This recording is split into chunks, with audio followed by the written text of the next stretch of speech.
Assalamu alaikum. Welcome to our new video or blog. আজকে সকাল সকাল যখন আমি এখানে বসে চা খাচ্ছিলাম, তো পুরোটা ঘর এরকম খালি ছিল কারণ রুফায়দা আর জুনাইরা ঘুমাচ্ছিল আর আমাদের ঘরটা এরকম ঠান্ডা পরিবেশ ছিল। তারপর ফ্রাইডেতে একটু ছাদে গিয়েছিলাম, তখন এই ফুলটা আমাদের গাছে অনেক ফুল, কিন্তু এই ফুলটা এত সুন্দর লাগতেছিল, মনে হইতেছে যে মোমের বানানো ফুল। দেখি তো কি আছে আমাকে দাও, আমাকে দিবে, আমাকে দিবে। আর রুফায়দা জুনিয়ররা দুজনই অনেক সিক, এই জন্য দুজনকে নেবুলাইজ করা লাগে। আর ওদেরকে বিকালে একটু নাস্তা দিয়েছিলাম, আর এটার নাম রুফায়দা দিয়েছে হচ্ছে গ্রিন ক্যান্ডি, মানে পুডিংকে। এটা আবার আরেক দিনের ভিডিও, কারণ আমার এখন দেখা যায় কি একদিনে তো মানে ভিডিও করতে মনে থাকে না।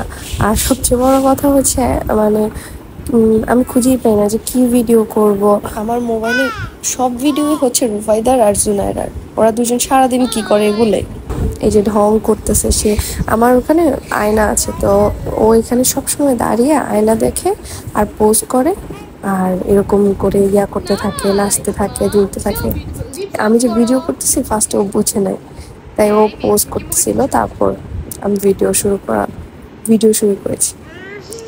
এই তো তারপর আমরা একদিন ছাদে গিয়েছিলাম ওদেরকে ড্রেস পরে, কারণ ওরা না এই ড্রেসগুলো অ্যাভেলেবেল করতে পারে না।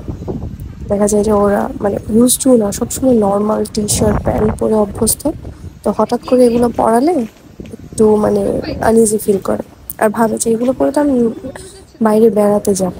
তো একটু ছাদে নিয়ে গিয়েছিলাম। এই তো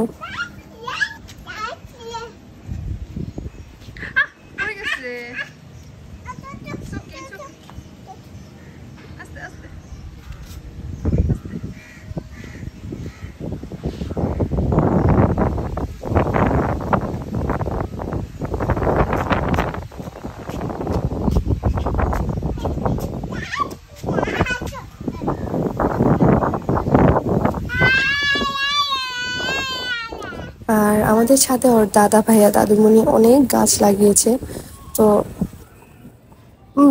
মানে অনেক সুন্দর বড় হয়েছে, তো এখন দেখতে অনেক ভালো লাগে। তো ওগুলোই ভিডিও করতেছিলাম। ঠিক ওই মুহূর্তে একটা প্লেন যাচ্ছিল, তো সেটাও ভিডিও করতেছিলাম। ভাল লাগতেছিল দেখতে, পুরো আকাশটা নীল, তার মধ্যে একটা প্লেন যাচ্ছে। ছাদে অনেক বাতাস থাকে তো আমাদের ছাদে, তো এর জন্য ভাল লাগে এখানে, আর ফুল গাছ দিয়ে ভরা।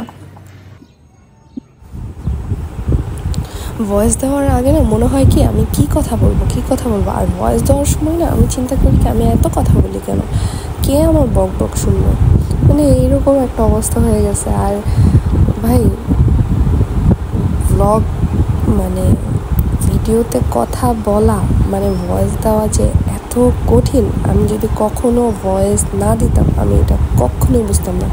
মানুষকে আগে কত কিছু চিন্তা করতাম যে এটা বলতেছে এটা কেন বলতেছে, কিন্তু অ্যাকচুয়ালি এখন বুঝি কথা বলতে গেলে কথা আটকে যায়, মানে মনে হয় কি আমি প্রেজেন্টেশন দিতেছি।